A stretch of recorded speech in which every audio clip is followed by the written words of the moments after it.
If I could have everybody's attention. Thank you all for coming out tonight. We want to get started because we've got a lot to cover. We appreciate your investment of your time to help us reimagine Longreach Village Center. I'm Mark Thompson. I'm working on this project. I work with, I'm the director of downtown redevelopment with the Howard County Economic Development Authority.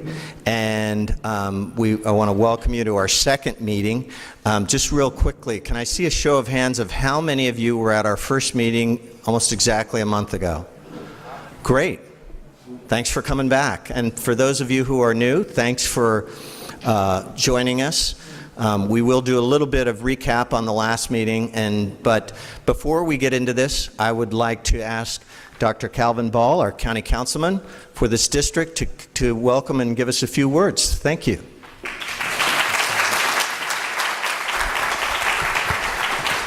So good evening, neighbors. I wanted to stop by, even though at this very moment I'm supposed to be lining up for graduation at Merriweather, but I love Longreach. And thank you.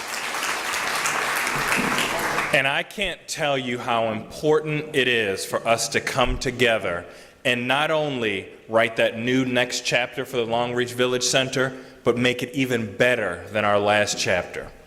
We've had lots of challenges that we've worked through the last several years, but I know that we're all here today because we believe that the opportunities that lie ahead are even greater than the challenges that lie behind us.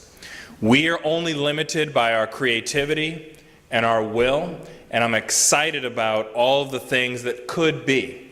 And so I just wanted to very briefly thank you so much for coming here to this village center that I love and helping to make it even better so that every generation after us can enjoy it even more.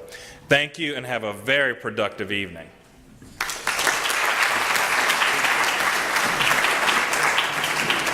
Thank you, Dr. Ball. We appreciate your support on this project and throughout our efforts here at Longreach. And what I'd like to do is start our evening tonight. We'll give you a quick overview of our agenda. We've got a busy evening for us, and so we've got a couple hours. We're going to try to keep to that because I want to be respectful of all of your time. I also want to add that the County Executive, Allan Kittleman, adds his thanks to you. He is actually out at the graduations as well, was not able to get away, but he greatly appreciates and looks forward to the input that we'll see tonight, and will be joining us at future meetings as well. So with that, I'd like to run quickly through our agenda. We're going to hear about what our friends and neighbors over in Wilde Lake are experiencing with the renovation and redevelopment of the Village Center there. Sean Davis from Morris Ritchie and Associates, who many of you heard last time.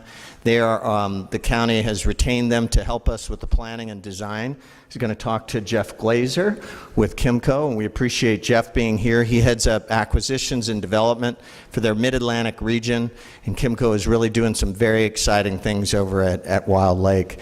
We're also going to hear from Mr. Duncan Webb, who's with Web Management Services. He's going to talk to us about a recently completed study on the needs for arts facilities in Howard County. And we specifically looked at downtown Columbia and Longreach. So, and then we'll have some question and answer time, and then we've got a fun roundtable exercise, which we hope you will enjoy. So with that, I'm going to get into a quick recap. For many of you from the last meeting, but I just want to reconfirm, some of you are new to the meeting tonight. The county has been involved with this project for over a year now. We started off beginning of last year with the decision to purchase the center, to redevelop it, to plan for the redevelopment. We had to pass urban renewal legislation to do that, and I'll talk a little bit more about that. We then actually acquired the shopping center. That happened at the end of this year, and then the purchase of the Safeway building the beginning of this year. Right now, we're in the midst of step 3, property stabilization and redevelopment planning, and that's what we're all about tonight. And then once we go through that, we're going to create an urban renewal plan, and the county intends to put the property up for sale to a private developer to actually then implement the plan. So with that, a quick overview again of what we're looking at here. This map, and there's a board on the side there if you want to look at it in more detail, but real briefly shows you this is the urban redevelopment boundary. This is the area in white here is the area that the county owns. It's important to note that Richburn Liquors, that's privately owned. The gas station is privately owned. Delitown is privately owned, as well as this parcel back here. And of course, Stonehouse, where we're sitting right here tonight, is owned by the Columbia Association. Celebration Church owns these two parcels. And of course, this is the BGE transmission lines. So as I mentioned, the exercise that we're going through tonight is part of an urban renewal plan. We're getting community input tonight, but we've also got, as I mentioned, Morris Ritchie and Associates that are going to help us conceptualize and put down on paper with some plans what this potentially could be, as Dr. Ball suggested, what all our collective imaginations can bring to potential reality. We have Duncan Webb's Arts Facility Study. These are all inputs that are going to be looked at as we create this urban renewal plan. And of course, the village has created their own master plan for the village center. So, and the market study that was done last year as well. So all of those will be inputs. So what we're doing tonight is really the second of 4 meetings in terms of our community engagement plan. As those of you who were here last year or last month, if you weren't, you can go to our website. You're going to hear me talking a lot about the website. Our most talented Mark Miller from the Public Information Office videotaped it. Our last meeting, he's videotaping it tonight. So I want everybody to know it is being taped. If your neighbors haven't seen it, you'll be able to go to the website and see it. Tonight we're going to talk about Wilde Lake and the arts. And then in 2 weeks, we're going to be getting back together. Morris Ritchie is going to be presenting some preliminary concept plans. So our next meeting will be 2 weeks from tonight on June 11th. And then because of summer vacations and schedules, it's always difficult to do community engagement. We've learned over the years. We're going to wait until September. We'll be still gathering information and input, but come forward in September with a finalized conceptual plans. We're not going to have one plan. It'll be probably 2 or 3, but these will be possibilities that we can then use to help inform us and drive the creation of an urban redevelopment, urban renewal plan. The urban renewal plan, Howard County's Department of Planning and Zoning is going to put that together. The county council will then consider the plan through their normal legislative process, so there'll be hearings and opportunities for public input at that point. And then the county council will go ahead and approve that as they do with any legislation. At that point in time, the county is going to, as I mentioned earlier, put the property out for a request for proposals for a private sector to come in and actually implement the redevelopment plan. That is our efforts and activities throughout this whole year are working towards that. We feel very strongly that a stabilized asset with a very clear plan is going to be an attractive opportunity for the private sector to come in.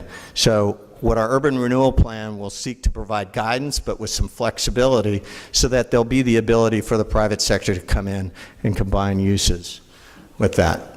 Oops, that was me. Okay. Sorry about that. I'm going to give a quick recap of our meeting, our last meeting. We got some really great information from our last meeting. At our roundtable sessions, we actually, for those of you who were here and remember, we asked whether there were any questions that hadn't been answered. We got a lot of questions. In fact, we got over 70 unique questions, and we are still in the process of answering those. They will be available tomorrow, the answers to all those questions. By the end of tomorrow, we should have them posted on our website. But there were 3 main themes to the questions. One was sort of about the timing of the process. At this point in time, what our goals are is that we would have the Urban Renewal Plan completed by the year end, by this year end, following this community engagement process. We would then put out the request for proposals from a private developer, which probably will take 5 or 6 months. That's just the normal procurement process that the county has to go through. And then once we make a selection, it'll probably be summer of 2016. Depending on what that plan is going to impact how long that might take. But that could be, another 9 months to 12 months, or potentially even longer, again, depending on the complexity of the plan, for that then to start going. The other question that came up a lot was the scope of redevelopment.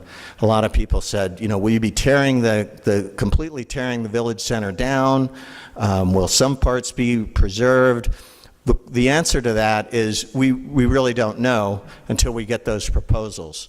Clearly, there's probably some form of reconfiguration of the shopping center that will take place. But we will get into that, and we will get in some guidance on that in our conceptual plans that we'll be rolling out. But in essence, it's going to depend on what the private sector brings forth to the county to consider when it issues that request for proposals. The last area that there was a number of questions asked about was security. And we had some comments about that too. And I think this is a very important issue for all of us to take a good hard look at. We've been working very hard with the Howard County Police Department, and I want to recognize Officer Jared Dean. He's standing in the back. He's our community resource officer here at Long Reach. I see somebody starting to clap. I will start to clap.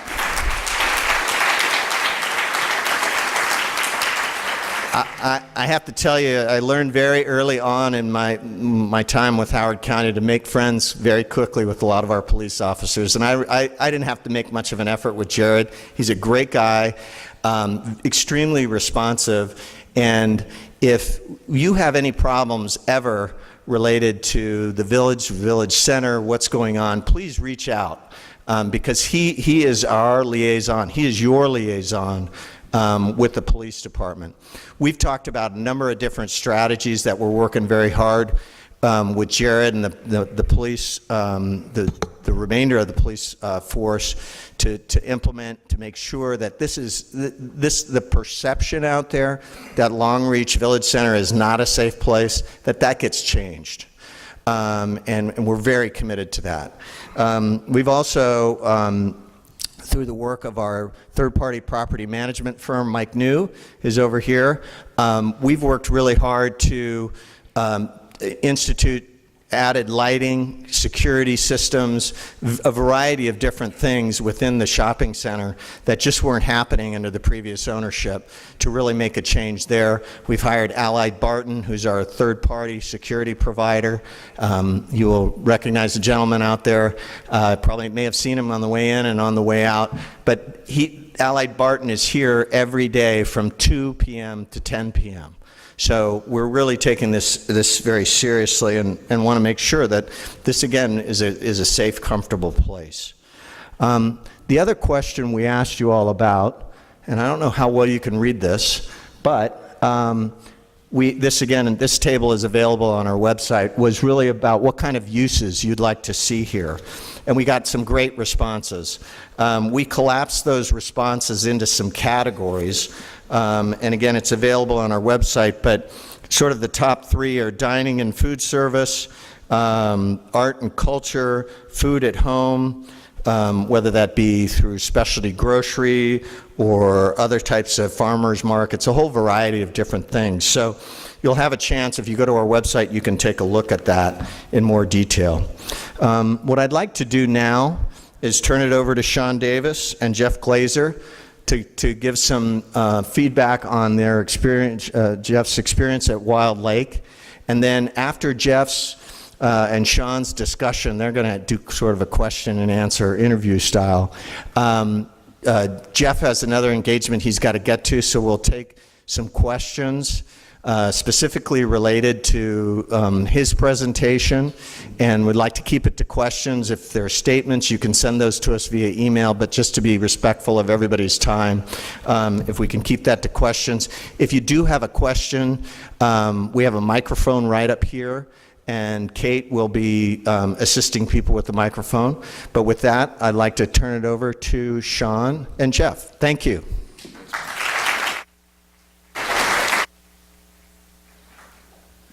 You can stay there or go there. You got it. You tell me where to go. Whoops, what did I do? There we go. Okay. Just so you know, we got to toggle back and forth. Okay. Good evening. We've decided to mix things up a little here, and we're going to do this interview question and answer style. As Mark had mentioned, my name is Sean Davis. I'm a principal with Morris Ritchie. I remember many of you from our last meeting. I'd like to introduce Geoff Glazer, who is with Kimco. I have had the pleasure of working with Geoff and knowing Geoff for over 20 years when we were in middle school together. It's great to have this opportunity to kind of talk. That's when I started Wilde Lake.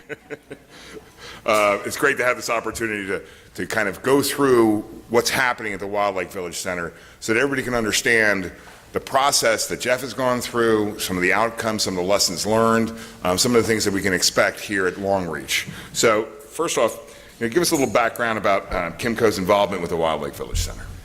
I think there's two mics. Yeah. Can everybody hear me if I don't use a mic? Yes. Yeah. Okay, great, thanks. Kimco acquired all the village centers at one time from Rouse Company. I think it's guessing it's about 15, 16 years ago. And right after that, there were several of them we held on to, still retained 5 or 6 of them, and others were sold out. So Wilde Lake, we've had in our portfolio probably somewhere in the range of about 14, 15 years. When you looked at, how are these things, the village centers, and Wilde Lake was the oldest of all the village centers. It was one that was struggling. It had a very undersized food store. It was getting surrounded and out-positioned. Once Rouse, and this is a little bit of a learning curve, if you don't mind. No. Just, village centers just didn't happen to go downward or upward. It all happened at one time when Jim Rouse created Columbia. He had, I think it was 9 village centers. And when he controlled all of that and owned all the land that surrounded it, he had a lot more control about where he could force people to go. Once land started getting sold out separately, and corridors like 175 corridor opens up, competition like Wegmans, Costco, Whole Foods, all the whole host. There's no gates that surround the village center to say, this is my village center, and I'm only going to shop at this village center. So how do you, and we at Wilde Lake, having the oldest, and was getting a lot of competition from downtown, we're literally less than half a mile down Red Run to get to Wilde Lake. So that was challenging. Probably before we started the development, it took us until we are today, where we are today, it took us it's probably started 7 years ago. And we're still under construction there today. So the process doesn't happen quickly. I will tell you that 2 years of that process, nobody in this room ever has to go through that I had to go through. I had to change the legislation that allowed us to even do a development and modify an FDP without going back to the original signer, which was Rouse/GGP, then Howard Hughes and HRD, and they were natural competitors of ours. So we changed the legislation with the council support, with the county executive, everybody's support, planning staff, that anybody that has a village center that wants to make a modification could go in and create a new plan in that NT zoning. That one, we had a lot of people argue, fight, that they always wanted a gatekeeper watching what was going to happen. So who should be the gatekeeper? Should it be the county? Should it be, another developer? Should it be a third party hired? Should it be the community? Should it be the village itself? This is a small crowd to some of that. We had this debate for months about it, and it took about 2 years to change the legislation. Once we did that, and we had that in place, which now Long Reach, Oakland Mills, Harper's, everybody can use that same legislation to now go ahead and modify their own FDP plan for the Village Center. Then we had to create legislation which is called CB 29. CB 29 was another legislation that we had to write that then gave a process to do a redevelopment at a Village Center. So, Giant closed their doors probably 2-3 years after Giant closed their doors because it was a 25,000 square foot grocery store. That when this was built 25 years ago, grocery stores typically were between 20 and 25,000 square feet. Now they're typically between 50 to 70,000 square feet. For the exceptions like Wegmans, it's 130,000 square feet. So you've got a huge range, but so we wound up going out because Kimco's specialty at that time was retail, focus on retail. We went to every retailer, every food player, and tried to convince them this is right in the heart of Wilde Lake, really close to downtown, all the residential development that's happening downtown. This is a great opportunity. Many of them said it's really hard for us to ever get comfortable going that far into some of the village centers, based upon where they're located and what the competition in the market.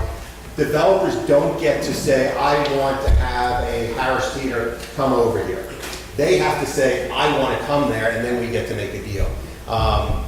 So you were marketing the center right from the get-go, not thinking about the redevelopment of it initially? From day one, probably 3 years after our initial, 3 years from when I've been at Kimco for 11, 12 years.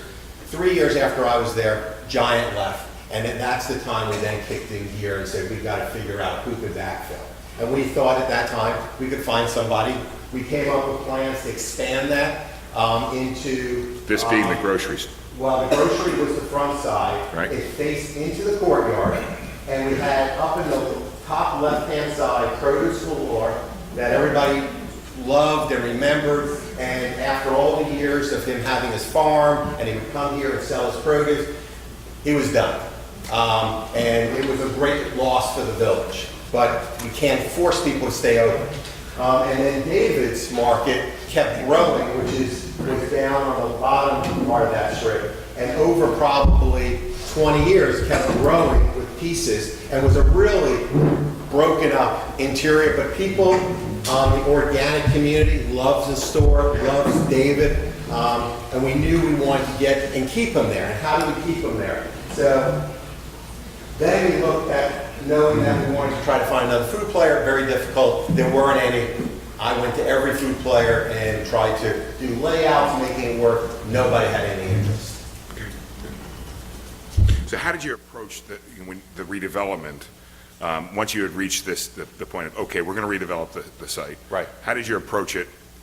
You went through the legislation. Yeah. Okay, so you're past that, and you went through CB 29, and you're Yeah. past that. Now you say, okay, now I'm looking at the site, and I really want to redevelop it, and ultimately you came up with this plan, which is shown here, so we can toggle back and forth.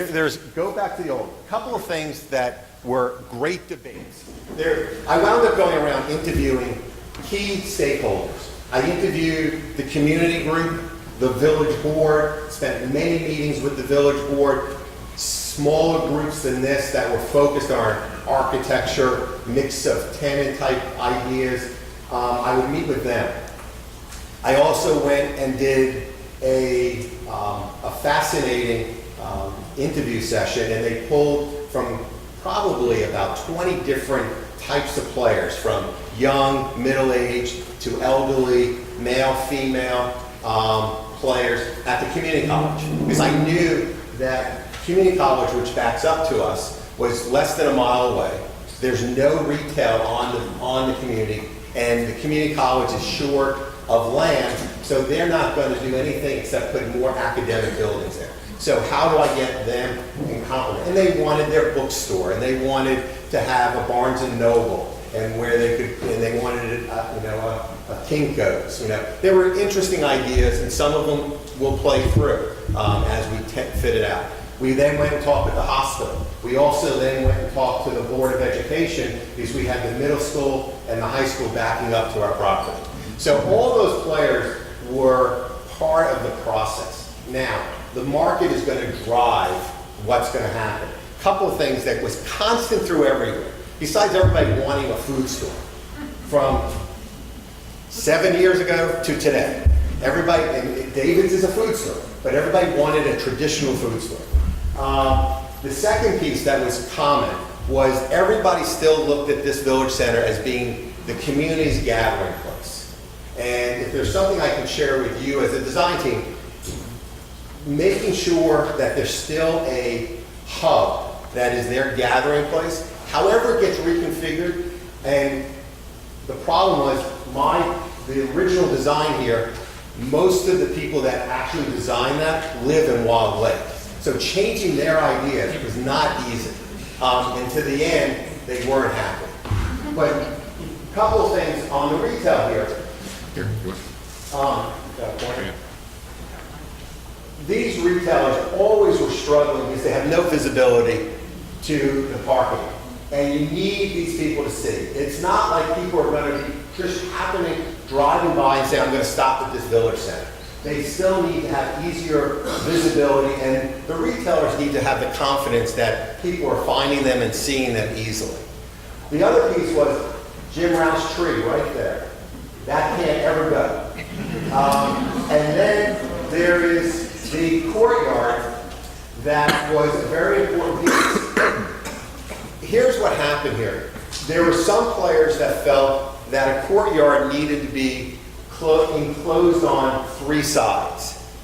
I argued that if I made this courtyard even bigger with more green and more open space, this becomes a even more special place that people can gather, have a little art show, have a little concert, have things happen here. Like this. So we increased that courtyard for open usable area about 20% from what was there originally. The other piece that was important was then these tenants had visibility and had more natural progression to parking fields. And then what we did was we took this space, we knocked both of these down and then rebuilt a double wide building here and got David's a real true building footprint that he's now open operation. His grand opening is June 6th. If anybody would like to come, 12 o'clock June 6th is his grand opening. Yeah, that was good. That was good. So that was another piece. And I got to tell you, the one thing is never give up. This CVS here that I was told, and that was originally a gas station that had some of the troubles in our village center, where some of the problems the police had with people hanging out and what was going on there. We always wanted to find the right fit for it. We truly did believe for the community putting a drugstore was right. It took me probably 4 years of continuously bringing it up at one of the trade shows with CVS, Walgreens, or Rite Aid. And then what we finally did, I asked 2 of them. You know, Wilde Lake is certainly an aging population. Don't hesitate to go look in your files and check out where the scripts are running for the entire village of 2,500 homes. And they did, and then about a month later, I got a deal done with CVS. That they really did finally dove in and said, you know what, this really is a underserved market. But I gotta tell you, I talked to these guys no less than 10 times until we got the deal done. The other piece that is important, David's, CVS, or the small strip retail is not enough to sustain a village center. As much as, and the investment that you have to put in here is huge. One is, none of this village center, as this has any of the current stormwater management issues. So we have a very sophisticated underground system there. We have pervious pavers running throughout this parking lot. I mean, it was over the top, expensive, But I gotta tell you, the only way you're gonna get projects approved in the state of Maryland is to do what we did here with Howard County, with the issues with their stormwater ponds that everything was running to. So now we're retaining water on this property for a 2-year flood before it ever gets released. But a big number. To do all that and spend, if I spend $15 million on my part and then the residential piece, so you've got an all-in project cost of about $60 million here, maybe $70 million when it's all done. That project cost, you have to have a strong enough anchor. So we then, okay, what's an anchor? You've got, you know, a Target not coming in here, a food store wasn't coming in. Is there retail? We went through all the hosts, you know, a movie theater, there's one right downtown, too close. Is there a theater opportunity? There wasn't. And don't forget, we've got the swim center and we have the tennis courts at CA that were also part of my early discussion. They all have to be party to this early evaluation about what's happening here.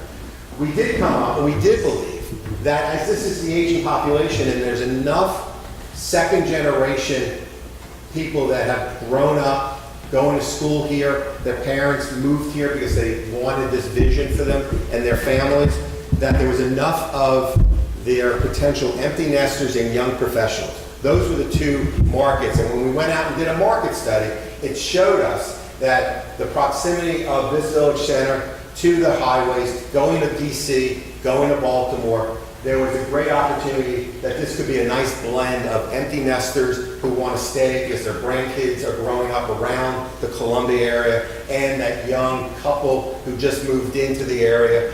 One job, somebody has a job at NSA, somebody's working in downtown Baltimore. This is a great centrally located.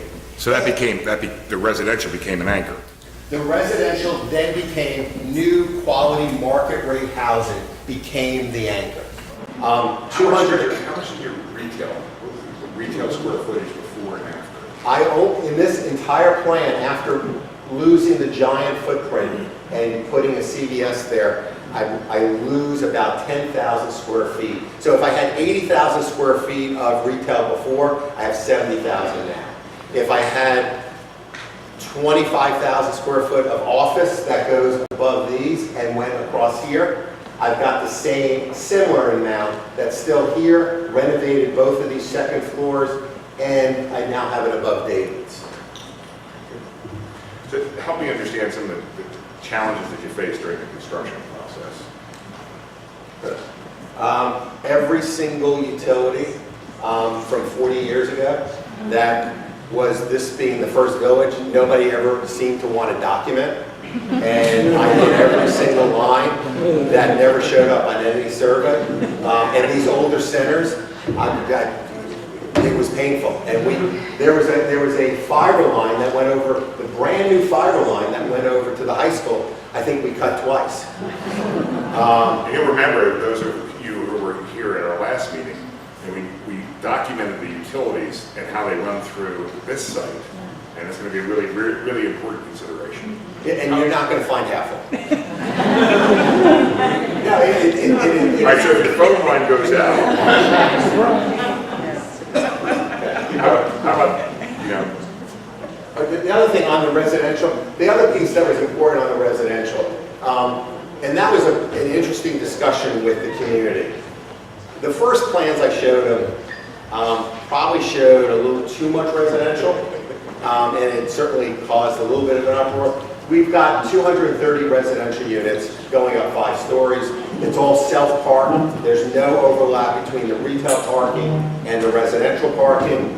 And we also take back a bottom corner that the street frontage is retail. Yeah, it's a very nice design feature. You need to not just make this feel like a plug-in and it doesn't interact with all this. How big is the total retail center, acreage-wise?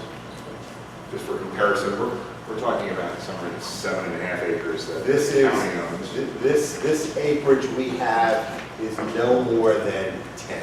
Okay. So it's slightly larger than what we're dealing with here in Long Beach. But remember the out parcels that we're also talking about. Help me understand some of the pros and cons of the planning process after you've gone through the legislation to allow you to do this. Talk to us about that. You mentioned the FEP. How was it afterwards, after you got through the legislative part of it? Now you're doing the approval part of it. The engineer or the lawyers. Somebody needs to look at any of the covenant agreements. The covenant agreements that were written, every village has different covenant agreements and have different criteria that you have to follow.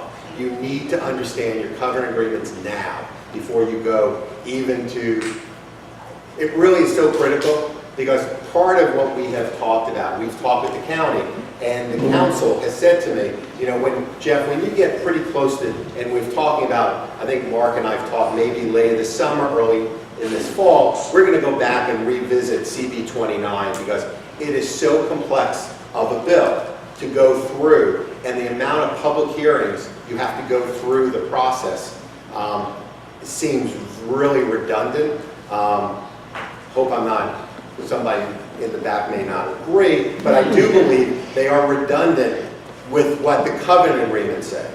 So there was times that I would have a meeting because CB 29 said I needed to have a public meeting at this phase of the project. So I'd come out to a crowd of 100 people, present it, and then 2 weeks later I would be doing the same presentation because the covenant agreement says that at this certain time I need to do this presentation to the community.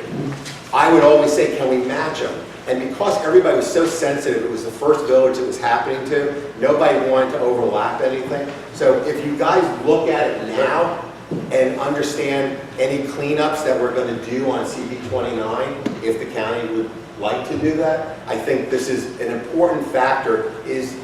And what Long Reach is different what Wilde Lake was. Wilde Lake had a covenant agreement that had the Architectural Review Committee of the village had tremendous control about what was being built and designed. I have 4 out of the 5 other villages, and some of them have to go to HRD for their review. Some go back to the village board. So they all vary tremendously about who's got authority and how the process will work. So, in your opinion, what do you think is a realistic time frame? So everybody here can understand. I mean, Mark has gone through, okay, here's where the county process is. In the summer of 2016 and maybe the fall of 2016, the county will ideally have disposed of this property to a developer. And from there on, what do you think is a realistic time frame? So Before breaking ground? Before breaking ground. 2 years. Minimum of 2 years. 2 years. And that's everything goes right. And do you think, and one of the things... Just in case people go, that's crazy, how could it take 2 years? A couple of things. The engineering, I'm giving you just the time, just the civil engineering to do that and all the unique utilities, underground storm, all the topography issues that have to go with this, I would tell you just preparing the civil engineering drawings and working with all the county and state agencies is going to take 4 to 6 months just to prepare the drawings. And then before you prepare the drawings, you have to figure out who your tenant mix is or what your anchors are and where they're going. So that's going to take everywhere of 6 to 12 months. If they go out to a private developer, go out with an RFP, the county awards it to somebody, until everything's negotiated, they get all their tenants in line. That's going to be before they're going to spend hundreds of thousands of dollars on engineering and architecture. You're going to be 8 months fine-tuning who and what the box is, working with the community. Then you've got 6 months to 8 months between civil engineering and architecture of the building. And then you start the permitting process once those drawings are done. So 2 years is a good run that you should expect. So we're talking really realistically, break ground, we're talking 2018, 2019. If we're at the end of the day, the property is disposed of at the end of 2016, end of 2018, I get it through the process, and beginning of 2019. All things construction around that. One of the things that I was really, really impressed with about the process that the county's going through right now, so ideally, they're doing a lot of the legwork so that when they dispose of the property, the developer who's looking at it says, okay, we've gone through a pretty intensive community input. We've gotten a lot of comments. There's a lot of plans that have been presented to the community. Do you think that it's going to help in terms of the overall process? Once the developer gets on board, I mean, they're going to come back to everybody here, but everybody here is going to have, ideally, the knowledge that we've gone through, and do you think it'll help the process and the developer and the selection process? There's something that was on one of the matrix that Mark showed earlier. I assume Long Reach has their master plan in place. Yes. It depends how close you stay with the master plan, okay? One thing, after we did ours, all the other villages scrambled to put a master plan together. And I went around meeting with many of the villages to try to give some assistance on how to go about giving enough flexibility, but enough clarity about where everybody knows what would be acceptable and not acceptable. And also, the one thing we'll throw out, having a committee who is responsible for this process from the village, from beginning to end, if it takes 2 years or takes 4 years, versus every year at Wilde Lake, every year I'd have a new village board elected. And I had people coming and going. So you have to re-educate. Some re-education, some would run against, on principle, I want a food store. And some would say, you know what, we need to move this forward. And so they even use it as a political hot potato. So one thing I think that's unique about this is, I think it poses a great opportunity for us, as part of the Urban Renewal Plan, the Urban Renewal Plan can kind of set up the structure that will not trump the Village Center master plan, but ideally kind of help craft, be the liaison between the Village Master Plan and the ultimate development. I think that Urban Renewal Plan could be a really critical element. It could be, but it all depends what your covenant agreement says. Good. Keep going back to the covenant agreement. It's an important factor. All right, I want to move on. I want to ask if there's any questions for Geoff.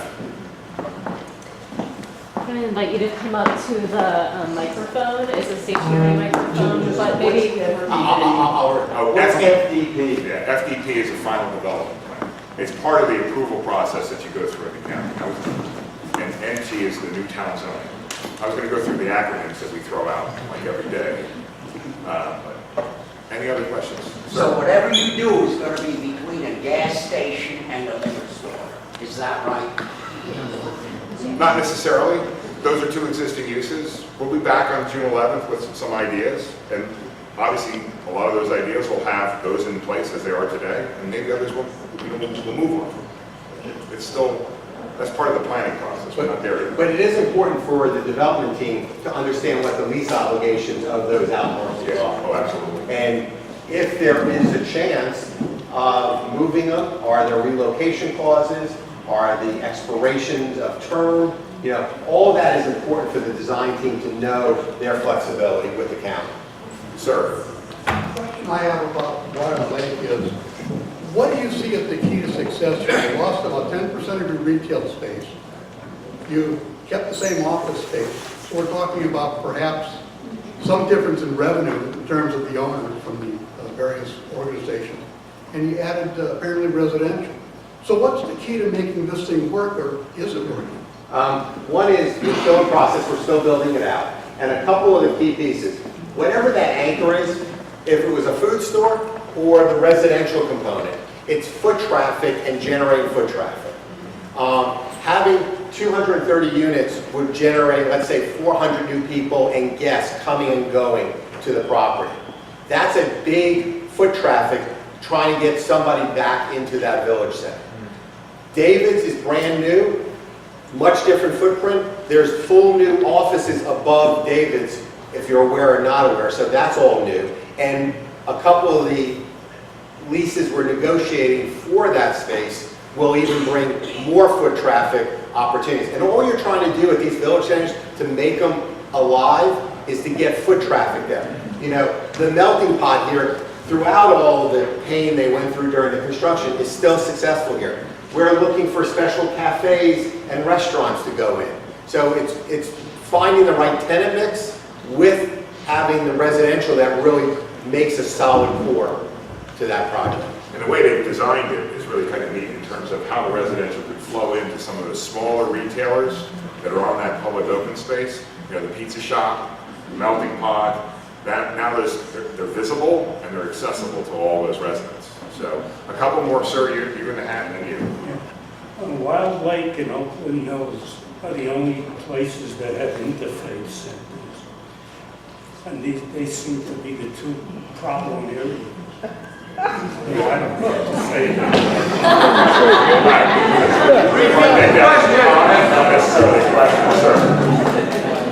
And it's using the residential as an anchor. And wait, if everybody can, so we can hear? Everybody can hear? considering covenants and height of residential, what was the amount that you needed?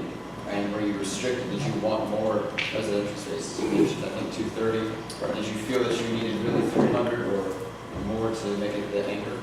No, there is a, this type of product isn't going to ever go more than 5 stories from a design and construction to make it economically feasible. So whatever, I think any of these village centers and how they sit around other residential projects, I don't think you'll ever go higher than that. The number of units that you have there, I would tell you, to make a solid, to have all the proper amenities, the gym, the swim, all the things that they're going to be paying for in these type of rental product is product that is going to be, the range I've always used is being about 200 to 300 units. 230 is what we were able to fit in the area. We have Links Lane that we kept open. We have a bridge that goes across of it to connect to the other part of the residential. And the other piece that we also tried to do was increase the path of movement through the center and get cars closer to the courtyard. Before that, it was always back here you were traveling. Now there's a path that you actually come much closer and you can see into the courtyard, the activity and the retailers going on. I'd love to have more questions, but we've got to move on. We've got a full agenda. If you have additional questions, you can always provide it to us, and we'll provide any answers that we can. Thank you very much. Appreciate it.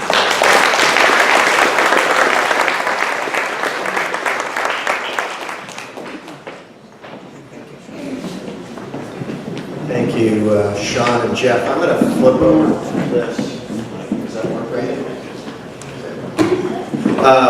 There was one more slide here. I just wanted to make sure I get this right. If any of you haven't been to David's or to Wilde Lake, I suggest you go over and take a look. You really can't see. This is a great shot. It's, unfortunately, it shows the new David's, and Kimco has done a great job. So our thanks again to Geoff Glazer for coming out and sharing that information with us. I'd like to now move on to Duncan Webb. Duncan has come down from New York City. While he's out of town, he's actually got a real history with Columbia. Duncan was part of the team about 10 years ago that then under County Executive Jim Roby took a very long, hard look at the future of Meriwether Post Pavilion. And Duncan and his team have a national consulting service that looks at arts facilities planning and funding. And the county retained Duncan recently, within the last year, to perform a needs assessment for arts facilities, which focused on both downtown Columbia and as well Long Reach Village Center. So Duncan's going to give us an overview of his findings here for Long Reach, and please welcome Mr. Duncan Webb.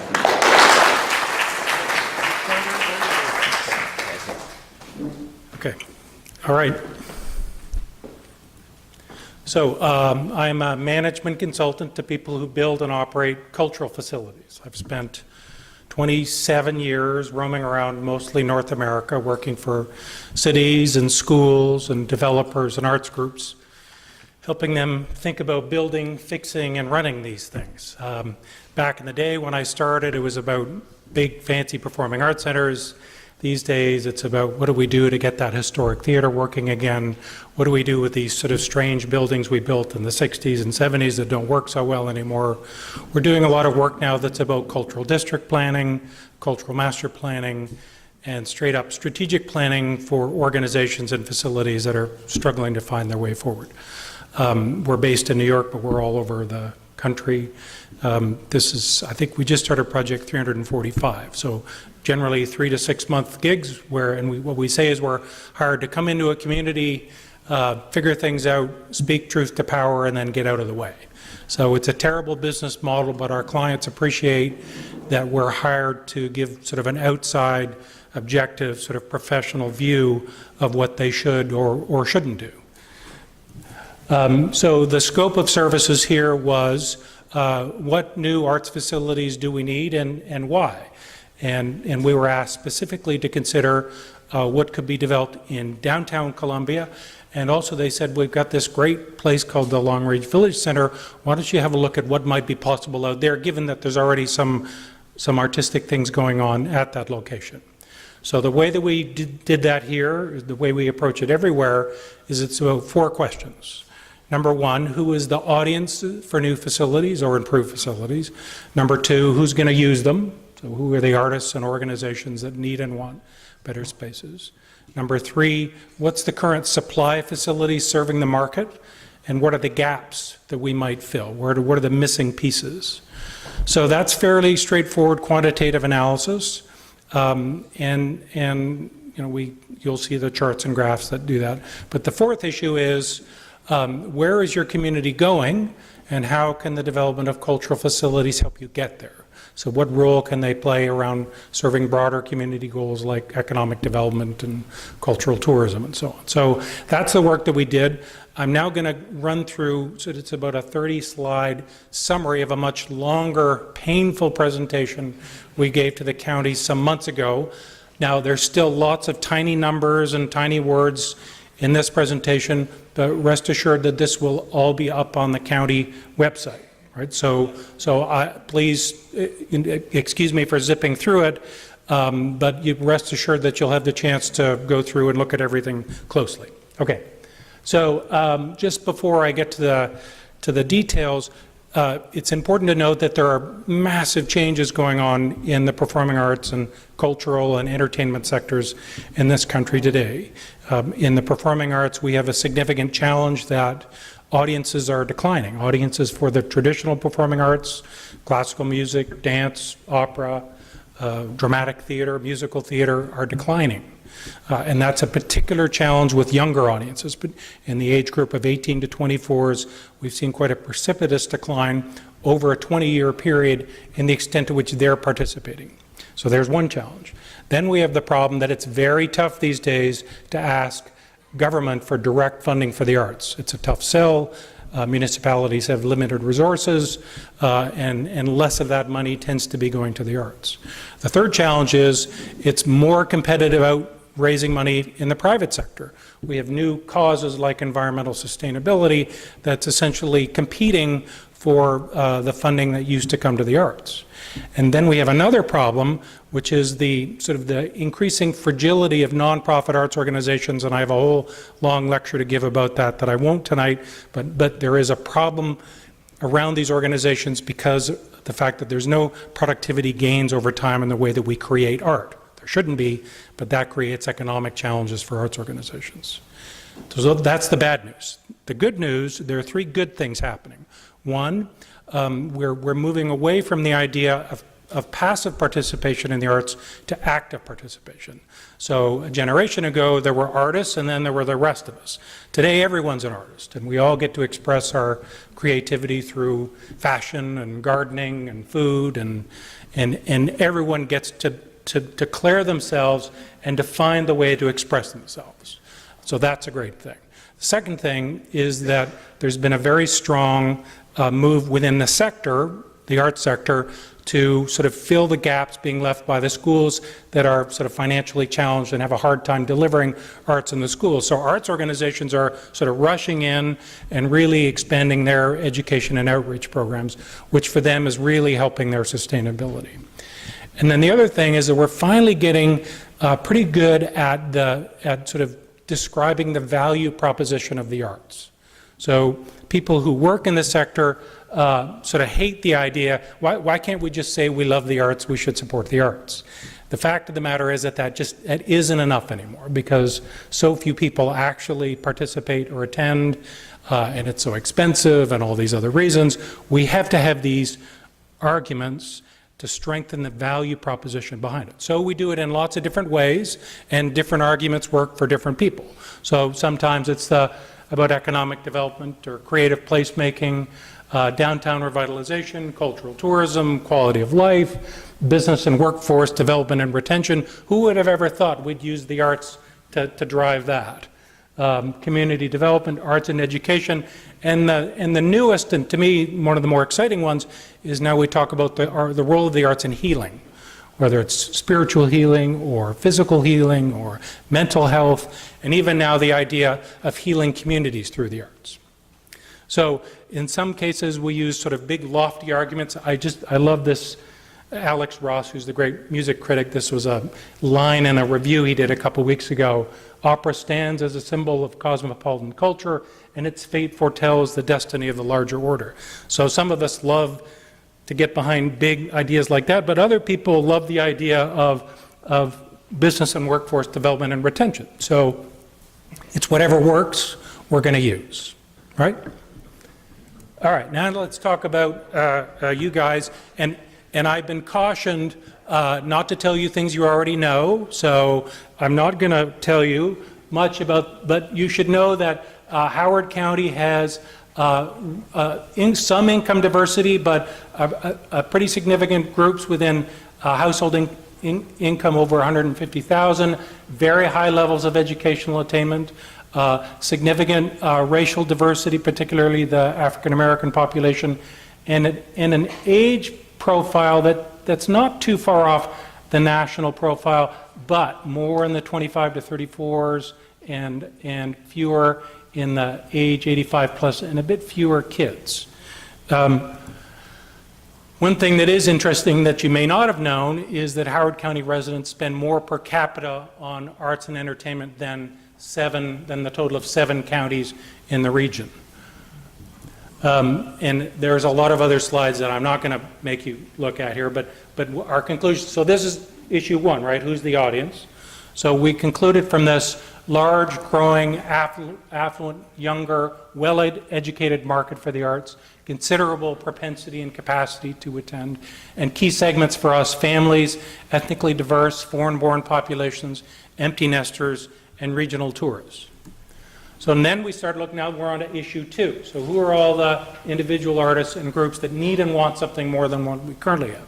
So it turns out that the county has the second highest number of individual artists and creative industry per capita of the 7 regional counties. You're about average in terms of the number of nonprofits. But here's where it gets interesting. Howard County arts organizations spend significantly less than arts groups in other counties. We did a course of about 75 interviews here in the county. This is, I think, late last year. And interesting things came out of that. Local arts groups have limited capacity to fundraise. The Howard County Arts Council is a major player. There's a couple of other important ones like the festival and Toby's Dinner Theater, the Columbia Center for the Theatrical Arts. But there's this large community of individual artists that need services, promotion, and space, and also a community of writers needing and wanting more. Then we did a survey of all the artists and arts organizations, 153 groups, 91% based in the county. More than 2/3 feel that new arts and cultural facilities are needed. And that range exhibition facilities, admin, shop, storage, arts teaching, performance, meeting event, so all sorts of different facility types. This is the long list. These are all the groups that said they want performance and rehearsal space. So you'll look at this. I was thrilled because it's a large list, and also it represents not just one discipline, but it's all the disciplines, both the traditional performing arts and the more contemporary groups. This is a summary of that shows that the demand for performance and rehearsal space, there's some demand for seats, a place of more than 750 seats, but more of the demand is less than 250, 250 to 500, and 500 to 750.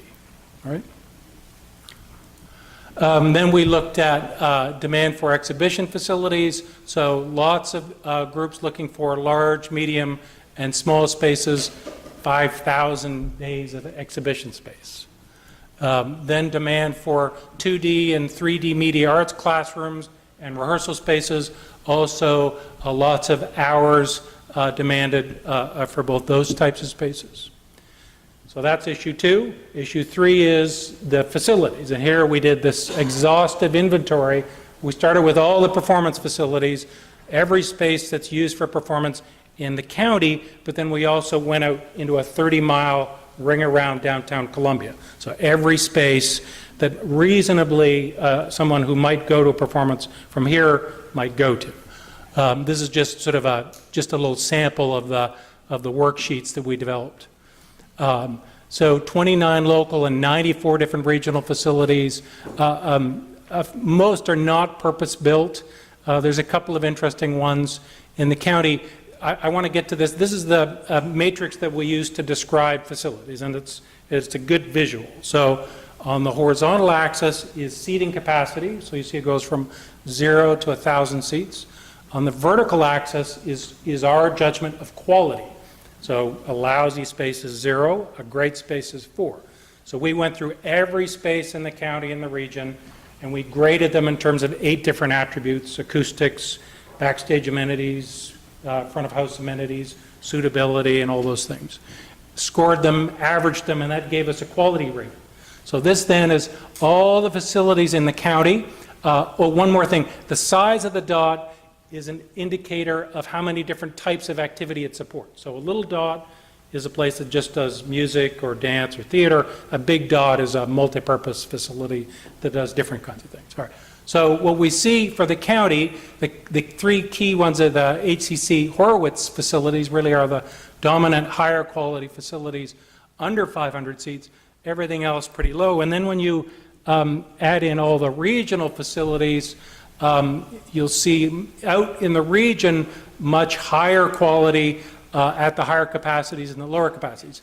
I'm not so concerned about regional facilities under 1,000 seats because I think our market area for competing for those facilities is much more about the county. But it is striking to me how few county facilities more than 500 seats with a reasonable quality level. So then we looked at the visual and cultural arts facilities, 19 different ones for displaying art. There's one museum, very few visual arts facilities for studio spaces, none with residencies, none with public food service. So there's clearly some gaps there. And then for rehearsal and performance, more than 200 spaces in the county are used for rehearsals and active programs. In fact, not that many of them were really built for that purpose, but they've been sort of adapted. Limited theater programming, limited film and media opportunities. Anecdotally, we hear that the dance facilities are full. And the HCC and rec and parks are the key providers. So the summary facilities, I'll spare you all that, but essentially there are gaps. There are gaps for performance facilities, there are gaps for visual arts facilities, and there are gaps for sort of program teaching facilities. Then the fourth issue was all those other reasons we do this. So in order to get a handle on that, we reviewed all the county master planning and development planning, the sort of arts master planning in the county and the region, and coming back to my sort of arts and list, tried to determine how many of those broader community issues we could impact through investing in the arts and arts facilities. And we determined that it theoretically could help with economic development, with sort of driving arts education. This is this sort of new world of bringing the arts and technology together, sort of putting entrepreneurs and incubators together and sort of driving innovation. These are my cultural tourists, sort of how we use culture to drive that. So that led us finally to conclusions. There is a case to develop new facilities. The market is strong. There's user demand. What's interesting about what we observed about the arts community here is that there are a lot of individual artists and small organizations working, but it's most of them are kind of stuck down there. And not many have sort of broken through to sort of mid-size and large size, and they're also, most of them are very fragile on a financial basis. So there's sort of there's an infrastructure problem that a lot of groups are stuck down here, and we did figure out a way to push and pull them up to a higher level. Facilities, there are gaps, and clearly investing in the arts and culture is consistent or would help you move forward with the other things you want to do. So we made two big recommendations. Recommendation one was for downtown Columbia. We said, we think you should develop what we're calling a performance and education center. So there's 2 theaters, 5 to 750 seats, and then 200 to 300 seats, plus rehearsal, teaching, production facilities. And we're really hoping and excited that maybe we could get a group like the Columbia Center for the Theatrical Arts as sort of an anchor tenant there, right? Because they are a great group and they do wonderful work in the county. They're a teaching organization that uses performance facilities, and they would really bring a building like that to life. And then you've got other groups that can come in and use it as well. Then, for Long Reach, what we said, we think the thing to do here is more what we're calling artist-focused facilities for creation, production, exhibition, rehearsal, teaching, and so on. So that means places for individual artists, work, sell, exhibit, and perhaps even live space. So studios, shared storage, exhibition space, supporting retail and administrative space. Studio spaces with sprung floors for music and dance and theater. Classrooms, wet and dry, meaning there are sinks in some of them. Shared production facilities, shops. And it would be great if the Arts Council's incubator program was there to be a part of that. And here, so the point of this to me is it's about providing a low cost of access and long-term financial sustainability to individual artists and arts groups. And that concentration of artistic activity and vibrancy then theoretically makes Long Reach a destination. So why, just to make sure that point is clear, what makes sense in downtown Columbia versus Long Reach? So our point of view, because we were sort of given what should we do in downtown versus Long Reach, our point of view is that downtown Columbia is the place to do sort of larger, busier things that are about audiences, performance, and education. And here, it's about doing things that are artist-focused. It's not sort of huge traffic jams of audiences and folks showing up for events. It's more about a working community of artists and small organizations essentially developing so that they can sort of build up out of that sort of level that some of them are stuck at to become larger, stronger, more financially sustainable organizations. So just a few examples of places like that. This is in Raleigh, a place called Art Space, 30 artist studios with galleries, residency programs, education programs, and so on. The Salmon Center, this is a great place in Dallas, as anyone, but it was conceived, it was going to be the arts incubator for Dallas, right? And they took over this water pumping station and they put some arts groups in there. And the idea of an incubator is that you nurture these groups and then they get stronger and then they spread their wings and fly away. Well, the problem was that none of them wanted to leave. So it's not called an incubator anymore, and they've now had to do another one for the next set of groups coming along. But it's a home to 15 organizations and another 40 that come and use it. Office, rehearsal, performance, and meeting space.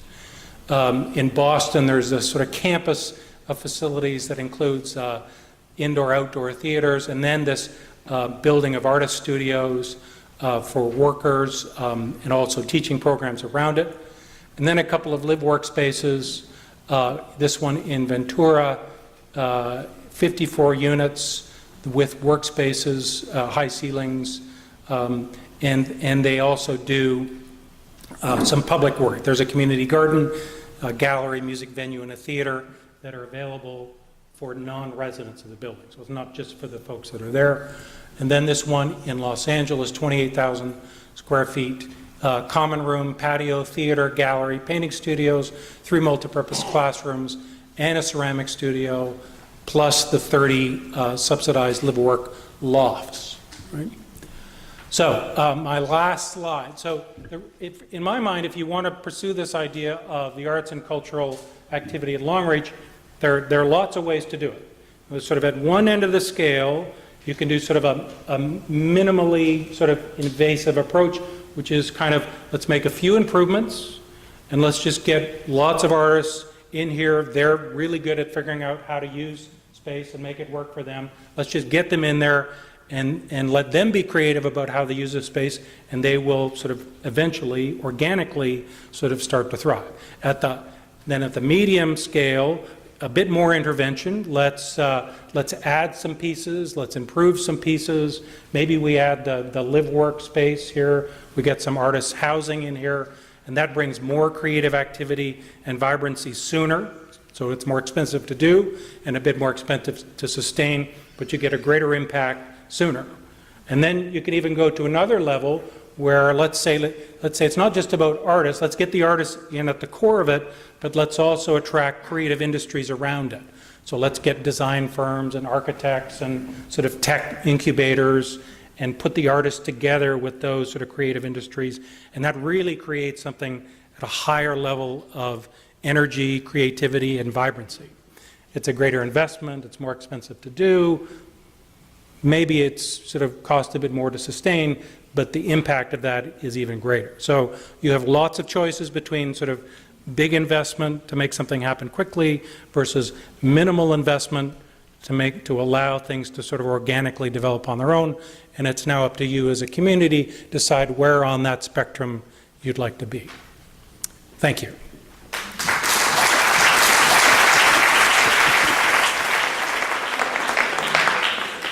Thank you, Duncan. That was great. We're going to have some time for questions for Duncan. Again, we'll ask it, unless it's impossible to get up here, we can take questions. Please keep your questions brief. If you have statements, email them to us or call us, but just to respect everybody's time. Anybody have any questions for Duncan? Russ? The places you showed, the 5 in different cities, are they self-sustaining now, cover their operational costs? No. So we need to be really careful about our language here. So they are self-sustaining, but they are sustained with a combination of earned income and contributed income, meaning there's rent and sales and food and beverage and things that cover, sometimes a third, sometimes 2/3, sometimes 80 to 90% of the operating budget. But then there's contributed income, grants and donations, endowment income, various other income streams that are contributed that make up the rest. And every community, some communities, it's okay if it's only 20% earned. Other communities really want it to be 80% earned. It all comes back to that sort of value proposition. What do you want the project to do for you? What kind of value do you believe it will deliver? And given that value, how much do you as a community want to invest to make sure that this place is sustainable? Sir? Yes, sir. Speaking of sustainability then, what I understand you to be saying is it's really very much dependent on the goodwill of various private outfits. Do the governments of these various cities, states, counties contribute to the sustainability of these operations? Because if they do, I would suggest it's not urban renewal in the sense we're trying to revitalize this center. Right. So I think in more of these cases, it's always a public-private. Very rarely simply government deciding that this is something that they want to do. The private sector tends to be involved. And again, the decision to do it is based on the value proposition that the project puts forth. What can this project do for us in terms of the goals that we set for our community? Yes, ma'am. We have a county that has areas with large spaces that could be utilized for this area of arts and performance, because we also have to worry about who is going to afford to go to this. Are individuals who are artists who are going to the art center. They can't put their work out unless they do a little thing on the computer, or there's no facility for the good original artist, whether it be a group, they don't want to be funding the thing, and so they perform. Because the performers that are learning get nothing. Thank you. Yes, sir? In your comparison of available in the area, did you consider Savage Mill and their art space and the Only Theater and its stage space? Yes, so they're on that theater is on the list, and we looked at all other spaces that are mostly used as a theater or a teaching or a rehearsal. So they're in that inventory. Yes, in the back. Yes. She touched upon this. What you're talking about, I gather you're talking about something that would dovetail with the existing Columbia Art Center, which, I mean, already serves part of that. Very much so. So it would not be a competition in any way? Absolutely not. Okay. Yes, sir, over here. Back to your earlier slide on uses, how much square footage did you envision filling, and what's preventing the county from using all the vacant space now for the exhibit hall, if that's a need, and to the sustainability and the uses in the other things in the country? Have they ever done the private development? Because how is a developer going to come in and go, I'm going to take all these tenants that can't afford to pay me?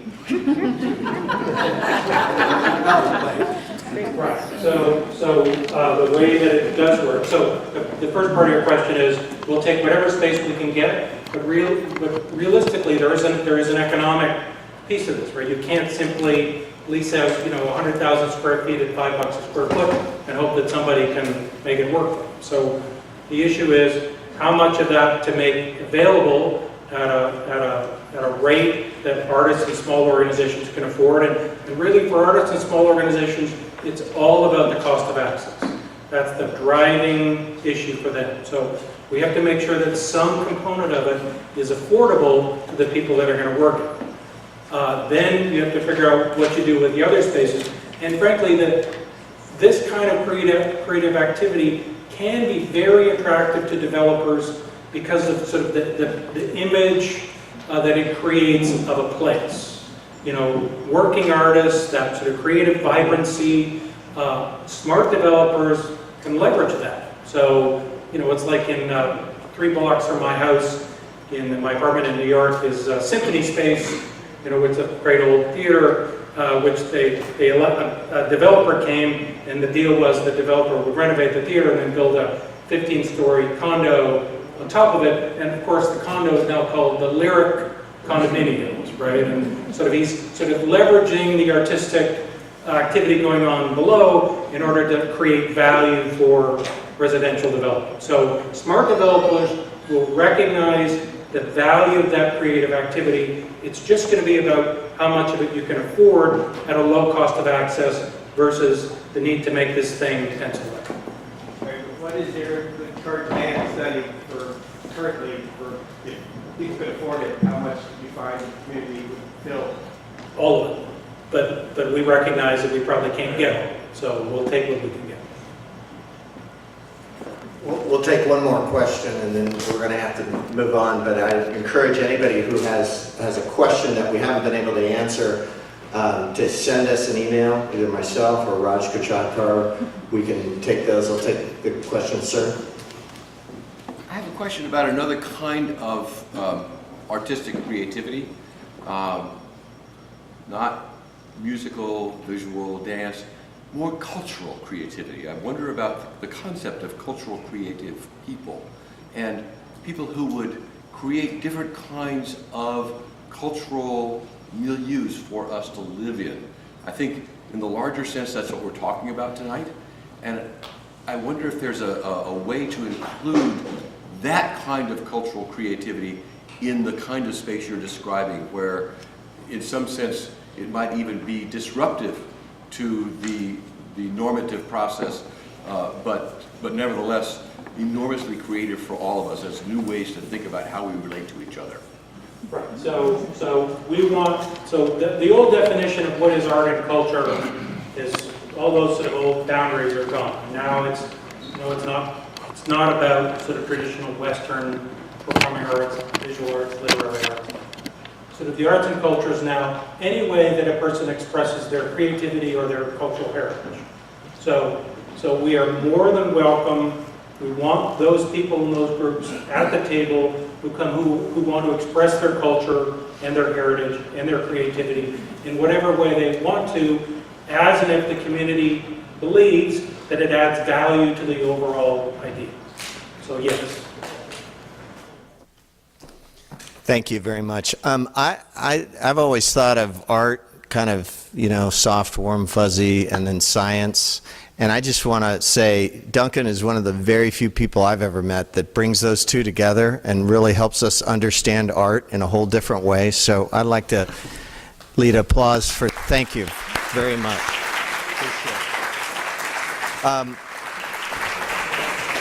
Hopefully, again, what we're trying to do with these sessions is foster some thinking, and I liked a lot of what I heard. I want to recognize someone else in the room, Colleen West, who heads up the Arts Council. Say hi, Colleen. This is commercial time. Can I just see a show of hands of how many people support making Long Reach Village Center a better place? Show of hands. Hey, pretty good. That was an easy one. So Colleen and a group have been working extremely hard in planning an event that is going to showcase our village center here. It's called Art Reach. Okay, you've all got handouts here. How many people would plan on attending this incredible festival on June 20th? Okay, 11 to 4. There's going to be some great things going on, and I really hope you can either make it or at least tell a friend or neighbor about it. We're going to have live music, demonstrations, some very interesting things going on. In fact, one of our artists that will be featured here, be featured at Art Reach, is here with us, and I want to, is Adam Good is somewhere, there he is.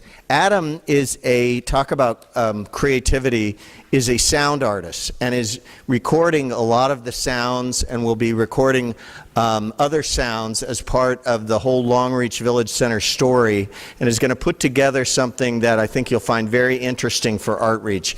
If any of you would like to speak to Adam after this, he's standing there in the back and we'll be out in the lobby afterwards. You can tell them your thoughts, your feelings, your history at Long Reach Village Center.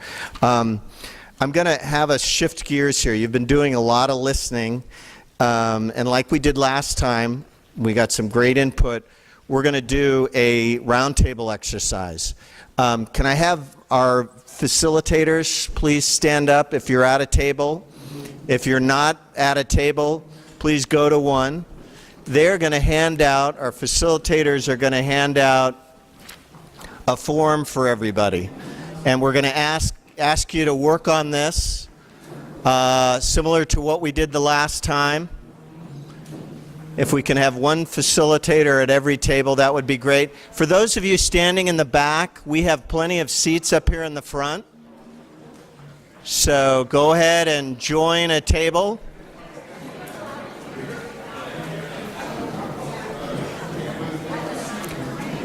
Can everybody please move to a table? We've got plenty of room. Okay? What I'm going to ask you to do is,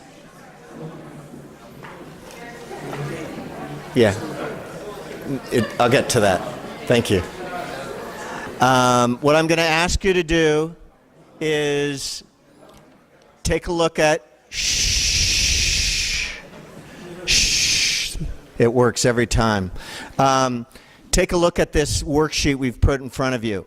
When an architect or a designer is presented with a piece of land, they don't just sort of make something up. They have to have inputs, and those inputs are three things, very simply. Use, and we talked about uses last time, right? The type of development, or the density of development, and then also the form of development. And what we want to do with this exercise is get your opinions on different residential types of housing, if that's a possibility. And I want to make it clear, this residential is not a set possibility here. It's a possibility. It may or may not be part of the picture, and it wouldn't be all of the picture. So this would be, if we were to have residential as a part of the new Long Reach Village Center, what type of residential do you feel strongly about? And you can see we've got a rating scale here. We've put down a statement, and we want you to either agree or disagree and how you feel about each of those statements. Okay? Then we're going to take that information back and be able to get a feeling for the group's thoughts on these things. So the first question will deal with the type of residential housing, and the second question will deal with various different target markets. So we'll get a sense of that, okay? And on the other page talks about the development patterns, the form of development, and gives, within a retail context, three different types of retail layouts that we see across the country.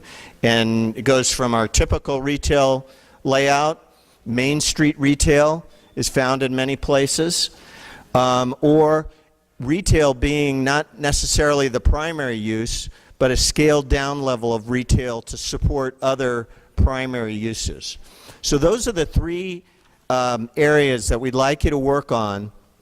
Once you have a chance to go through those, your facilitator is going to lead some conversation, and you can share with your neighbors at your table what you think. We'll probably go for about 20 minutes with this. So with that, and if you have any questions, your moderators can help you work through those, and if they can't, we'll be floating around as well. So we'll go ahead and get started. Thank you.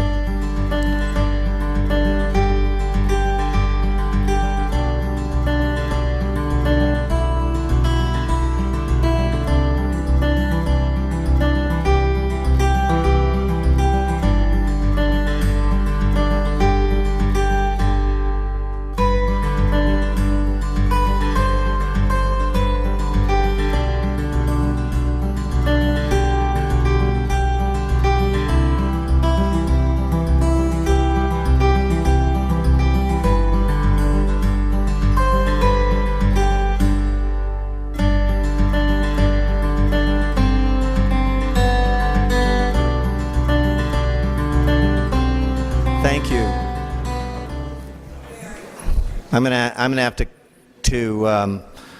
cut this short. Once again, this is for us very exciting to have people this level of engagement. It's great to have this, but I do want to be respectful of everybody's time and commitments, and especially I'd like to thank all my colleagues at the county. Can I please get a round of applause? There's a lot of hard work went into this.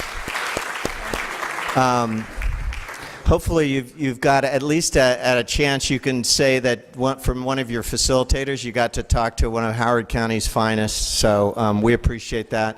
And of course, Jared, again, for being here, we appreciate his help with Long Reach every day.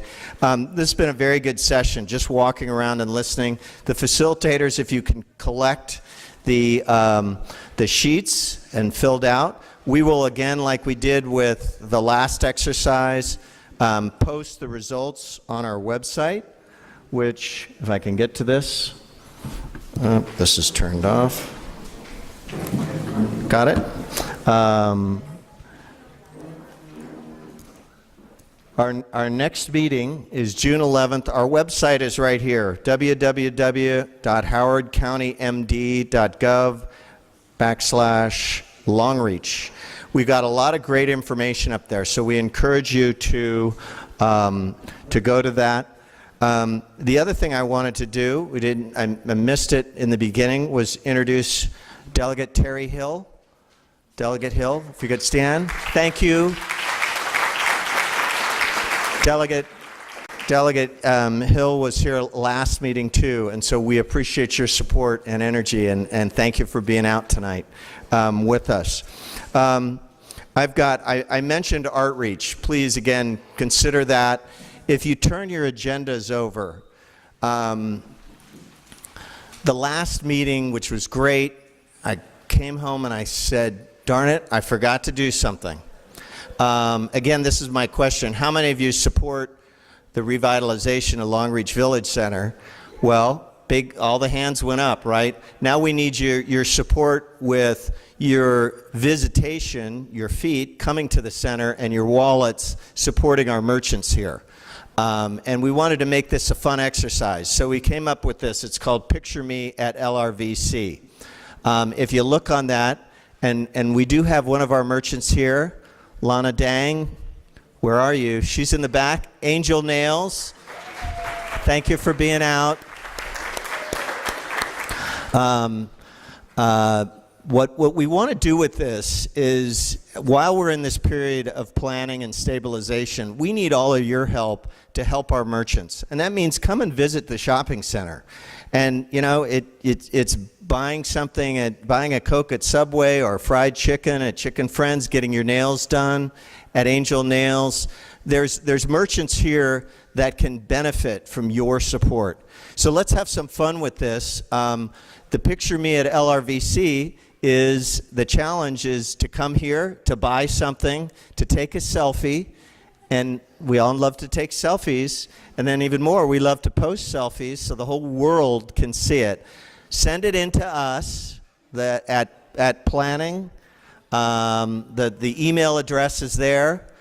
We're going to post it on our website. We want to have a big effort to do this. And so please support us and support the village merchants with this. At our next meeting, we will announce 4 lucky winners who participate, and they will get to enjoy lunch with County Executive Allan Kittleman here at Long Reach, with some of the food from our Long Reach merchants. So at you know, the best, you're going to get lunch with Allan Kittleman for free with some great food from the merchants here. At the worst case, you're going to be famous on the World Wide Web, so if you aren't already. So thank you all very much for your support, for coming out tonight, for your input. We greatly appreciate it. I've got one last thing. Somebody lost their sunglasses and business cards. These are not mine. I can tell you by the jewels that are on them, but I have them up here if they're yours. Business cards had somebody from WPM Property Management Group. They're up front. Thank you all. Have a great evening. Come back in 2 weeks. 2 weeks here, 7 to 9. Thank you.